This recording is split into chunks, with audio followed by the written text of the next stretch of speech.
Mapagpalang araw po. Kaway-kaway. Ito po inyong kaibigan kay Jesus, Brother Manny Bautista.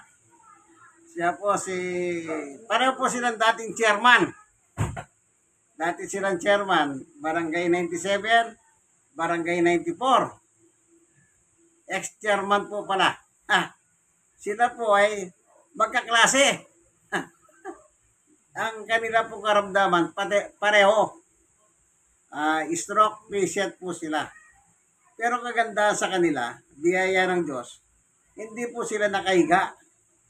Hindi kagaya ng mga may ganitong kaso. Naka-bedridden kung tawagin. Na sinusubuan na lang. Lahat-lahat. Pero sila po pwede pang lumabas. Nakakalakad. Nakaka-exercise pa sila. Yan po yung biyaya ng Diyos sa kanila. Kumbaga sa salitang kalye. Kung meron mang inulugan ng swerte ang Diyos, dalawa po silang nahulugan ng swerte. Isipin niyo po yan. Yung iba pong mga ganyang klaseng sakit, halos hindi po makagalaw, hindi makasalita, hindi mo maintindihan. Samantalang sila, kung hindi mo alam na meron silang stroke case pala, hindi mo alam na stroke sila. Kasi para silang normal. Yan ang biyaya ng Diyos. Tayo po ay narito ngayon sa tahanan ni Kuya Ador. Kay Kuya Ador ang bahay nito, Barangay 94, Sony, District 1, Tondo, Manila, upang magdala po ng salita ng Diyos. Kaya po ako ng Bible, New Testament lang, upang ibinabahagi ko po. Alam niyo po sa buhay natin ito sa ibabaw ng mundo. Tanggapin niyo man at hindi. Kailangan natin ang salita ng Diyos. Bakit po? Sapagkat ang tao po binubuo ng dalawang kalagayan. Meron po siyang physical, at the same time meron siyang spiritual. Yang kalagayan na yan, physical at spiritual, pareho pong gumagalaw yan. At pareho pong nangangailangan yan. Yung physical, pagkain na physical, nakikita natin, kanin, isda, gulay, karning baboy, karning manok, karning. At pagkatapos yung ating kaluluwa, panloob natin, yung spiritual, ang kailangan niyan, yung salita ng Diyos. Sige, bago po tayo pumalaot, tayo muna ilalapit sa Diyos upang hingin ng kanyang tulong, patnubay, upang siyang gumabay sa atin. Panginoon Diyos, aming Ama na makapangyarihan sa lahat, minsan pa, samahan mo po kami sa pagkakataon na ito sa aming pagbubulay ng iyong salita. Buksan mo ang mga puso't kaisipan upang sa ganun paginabakan namin lubos ang iyong salita. Ganon din ang mga manunod ng video ito. Salamat po aming Diyos sa ngalan ni Jesus. Amen. Kaya ko po nakilala si Kuya Ador dahil po kay dating chairman si Guillermo. Ito po matagal, hindi pa siya nagkakaroon ng sakit, magkakilala na kami. At doon sa barangay nila, ako po yung nangangaral sa kanila. Kaya kilala ako doon sa kanila eh. Kaya nung magkaroon ng sakit, ito, na-introduce siya sa akin si Kuya Ador. At nung pinasyalan ko man si Kuya Ador dito, magbuhat noon, nagtuloy-tuloy na po ang Bible study sa kanyang bahay. Alam niyo po ba kung anong benepisyo ng salita ng Diyos?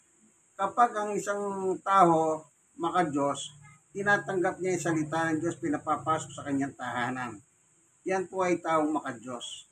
Pero kapag ang tao po inaayawan niya, ano po yan? Counterclockwise yun. Ayaw, ibig sabihin, kontra sa salita ng Diyos. Okay? Tuloy yung kanina nakausap natin. Oo, yung ano pa pangalan no? Garsing.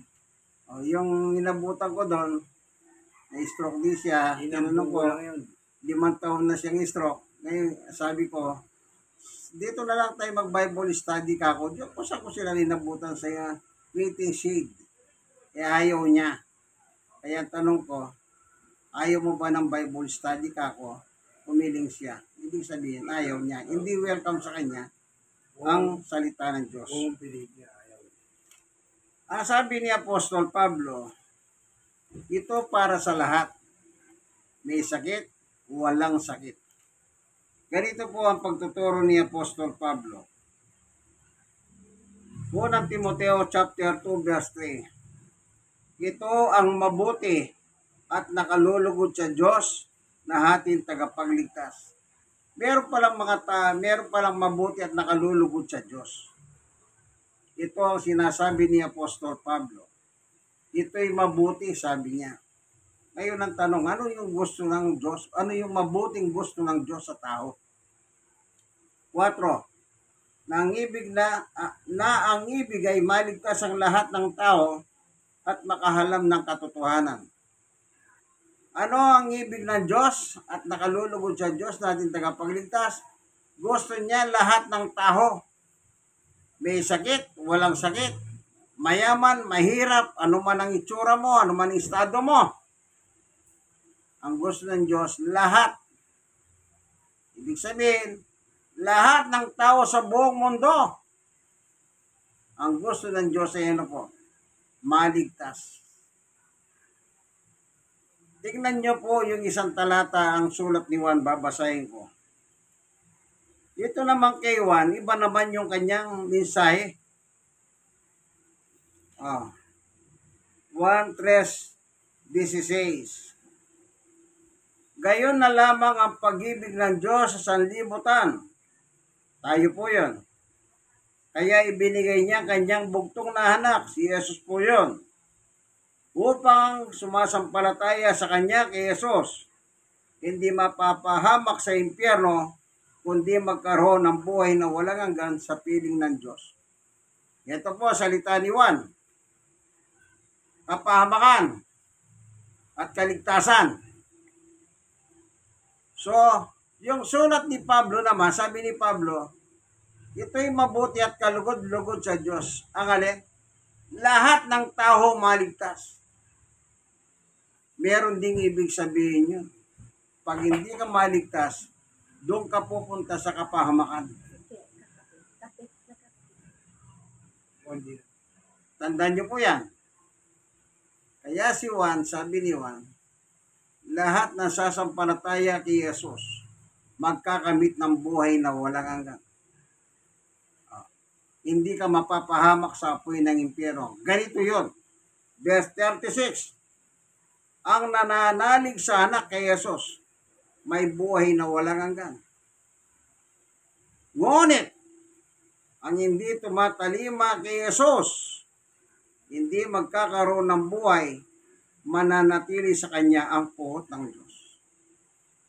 Ang Diyos po pala ay napupuhot. Kanino? Doon sa mga taong ayaw sumunod sa gusto ng Diyos. Kaya nga po pinadala si Jesus dito sa lupa. Para iligtas tayo. Pero anong katwiran ng tao? At saka na, matagal pa naman yan. Yan. Hindi alam ng tao yung salitang at saka na at matagal pa yan. Hindi niya alam ang kamatayan po kung dumating walang pinipiling panahon. Naalala niyo po ba yung si Lydia de Vega? Yung atlet ng Pilipinas nung araw? Yung mabilis tumakbo? Yung kasabay nila Muros? Rinder. Alam niyo po yung anak niya? Nasa gasahan, namatay. Siyempre, kung hindi ka si Lydia de Vega, anong gagawin mo? Ididimanda mo yung driver ng jeep na nakasagasa sa anak mo. Hindi po ba ganon? Para magkaroon ka ng katarungan. Justisya. O ustisya. Pero ano sabi ni Lydia de Vega? Hindi ko siya kakasuhan. Kasi aksidente yun. Hindi naman niya gustong hindi niya gustong pumatay. Yung driver. Aksidente yun. At nagkataon po sa panahon na yon, ang pagkaalam ko, born again na yata si Lydia de Vega. Kaya hindi po siya nagdemanda. hindi niya hinabol yung driver para kasuhan. Opo, sa buhay nating ito, ang pananampalataya ni Lydia de Vega, yun po ang nagatid sa kanya na huwag niyang kasuhan yung driver. Sipin niyo po yun. May influensya pa naman siya. O ngayon, ano ang balita ngayon? Mainit-init na balita. Yung dalagang anak ni Atienza, si Kuya Kim, yung nagbabalita ng mga bagyo nung araw sa ABS-CBN. Ngayon nasa Channel 7 siya. Namatay yung kanyang anak na dalaga na 19 anyos. Meron po pala siya naging hindi magandang karanasan sa kanyang katulong nung araw. Yung kanyang yaya. Napanood po kanina eh. Dumanas pala siya ng maltreatment sa kanyang yaya. Hindi ko lang po alam kung totoo yun o ano. O hindi ko rin alam kung alam ni Kuya Kim ang ganong nangyari sa kanyang anak na meron siyang hindi magandang karanasan sa kanyang yaya o katulong. Ano po? Pero wala naman tayong nabalitaan at wala rin tayong nabalitaan na merong kinasuhan si Kuya Kim. Kaya yung kamatayan po, hindi natin alam kung kailan darating, kaibigan. Kaya ang gusto ng Diyos, bago dumating yung kamatayan sa buhay ng tao, malaman ng totoo. Ang alin ng totoo, ang gusto ng Diyos, lahat tayo. Lahat tayong mga tao, anuman ang ating kalagayan sa buhay, mayaman man, mahirap, maputi, mahitim, kung anuman ang kulay.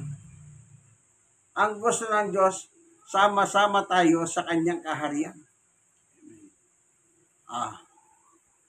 Yun ang gusto ng Diyos. Yun ay mabuti at kalugod-lugod sa Diyos. Na ano? Na ang isang tao, pag natira ng mabuting balita, kailangan maniwala ka, kaibigan. Sapagkat yan ang purpose ng Bible study. Isipin niyo po, nagtsatsaga kami anong tawag dito? Magdala ng misa eh. Ang tanong, may bayad ba kami dyan? Wala. May sweldo ba kami dyan? Wala. Wala lahat. Sa simpleng kaisipan. Ba't pa ako lalakad ng kung sino-sinong kinakausap ko? Kung sino ang binabay mo? Sa kanagisi lang. Di mo ba? Pero, alam niyo po ba? Ang sabi ni Pablo, 9:23 ng Korinto, ito, babasahin ko po. Ano ang benepisyo ng mga nakikinig ng Bible study? Ito po, sabi ni Apostol Pablo. Dito sa, ito, babasahin natin. Sabi ni Apostol Pablo, ginagawa ko ang lahat ng ito. Ang alin? Pagdadala ng salita ng Diyos sa mga tao.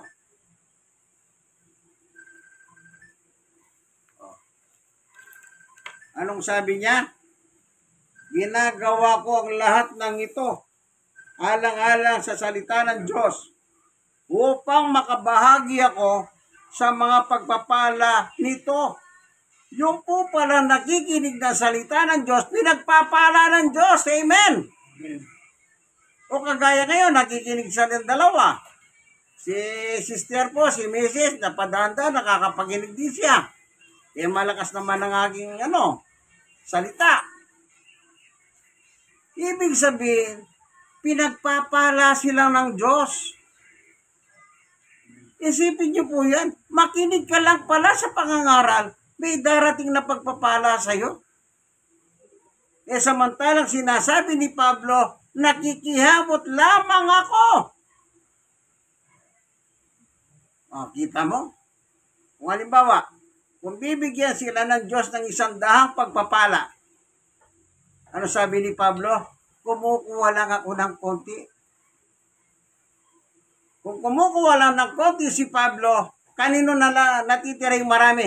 Eh di sa kanila. Sa kanila.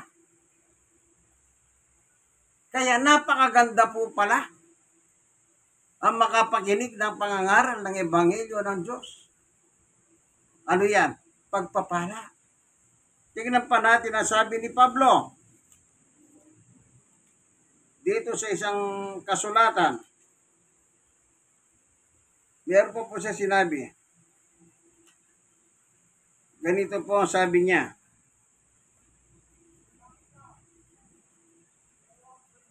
Sa Filipos 4,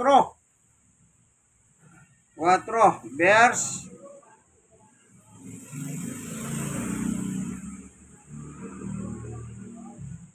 6, huwag kayong mabalisa tungkol sa anumang bagay. Sa halip ay hingin ninyo sa Diyos ang lahat ng inyong kailangan sa pamamagitan ng panalangin may pasasalamat. Verse 19 and 20. At buhat sa kayamanan niyang hindi mauubos. Ibibigay niyang lahat ng inyong kailangan sa pamamagitan ni Kristo Jesus. 20. Purihin ang ating Diyos Ama magpakailanman namin. Anong sabi niya? Buhat sa kayamanang hindi mauubos ng Diyos. Yung kayamanan po pala ng Diyos, hindi nauubos. Amen. At anong sabi ni Pablo? Lahat ng kailangan nyo.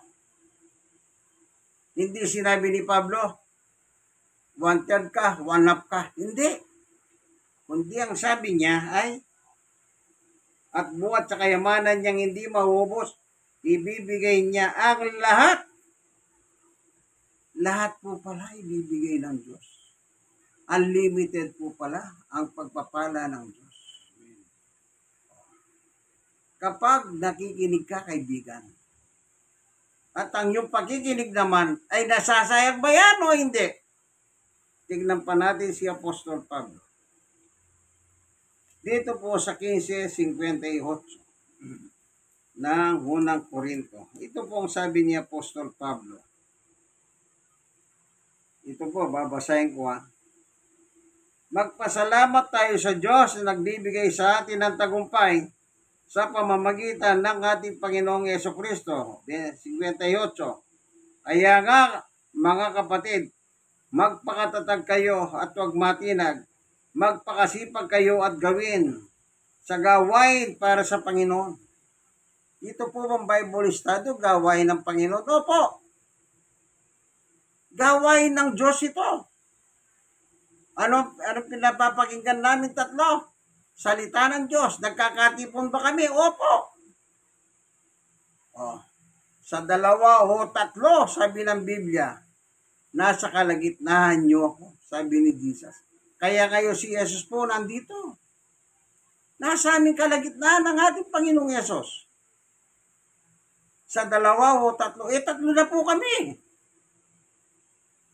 Kaya narito siya kasama namin.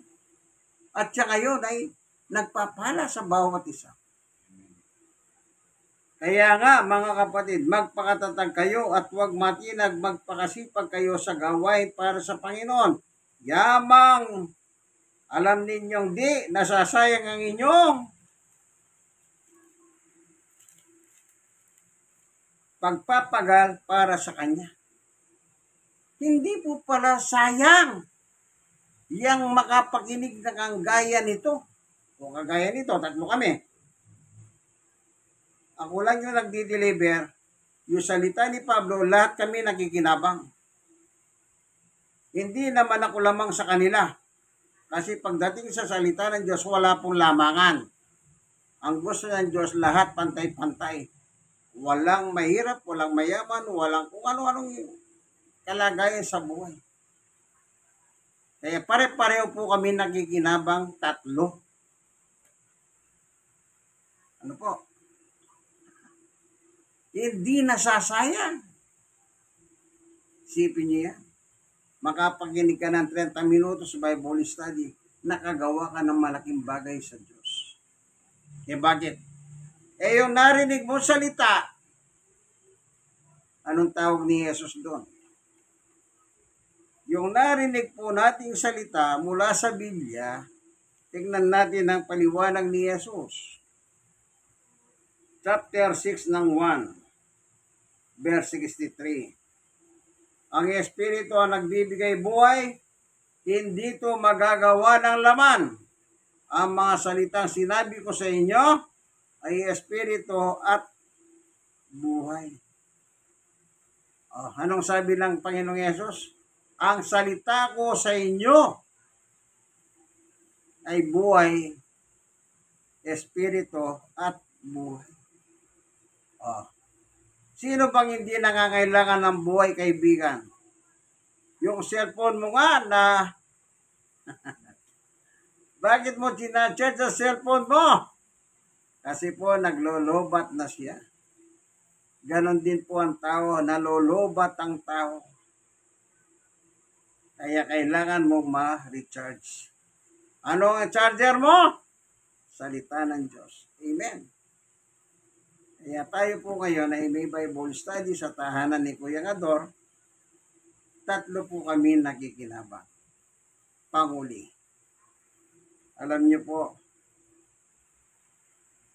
yang makapaginig ka ng mabuting balita ng Diyos sa Biblia. Maginig ka ng chismis. Sa chismis, mapapala mo away. Yung mga marites. Pero sa salita ng Diyos, pagpapala ang mararanasan mo, kaibigan. Pagpapalain ka ng Panginoon Diyos. Ganito ang sabi niya.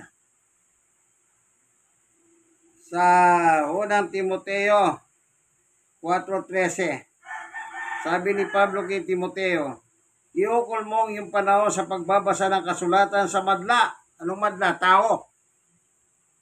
Sa pangangaral at pagtuturo hanggang sa ako'y dumating. Kaya bilang lingkod ng Diyos, wala akong tigil na pangangaral. May sakit, walang sakit. Basta gusto nila yung salita ng Diyos, welcome sila. Yan ang sabi ni Pablo. Ngayon, punta tayo sa 16. Ito, panguli Maging maingat ka sa iyong pagtuturo at pagkilos. Patuloy mong isagawa ang mga bagay nito upang maligtas ka pati ang mga nakikinig sa iyo. Amen. Ang atid ng mabuting balita o salita ng Diyos kay ligtasan. Kaya nga sabi niya sa Timoteo, ito'y mabuti at kalugod-lugod sa Diyos na ang gusto ng Diyos, lahat tayo maligtas sa pamamagitan ng pagkikinig ng salita ng Diyos gaya nito. Salamat po, Panginoon Diyos, sa katotohanan na ibinahagi mo sa amin, na yung kaligtasan na ni-offer mo sa amin, hindi po namin tinatanggihan. Manapa, tinatanggap po namin. Maraming salamat po, Panginoon Diyos. Yung mga nakikinig, nanonood sa video ito, ganun din po, buksan mo kanilang mga puso kung hindi pa umahayo sa iyo ang kanilang pananampalataya, sapagkat ikaw lang po ang pwedeng magpabago sa kanila. Maraming salamat po. Like, share. God bless us all po. Bye-bye. Inyong kaibigan Jesus, Brother Manny Bautista, Barangay 94, Sonny, District 1, Tondo, Manila. Si Brother Guillermo, si Brother Kuya Ador. God bless us all po. Bye-bye.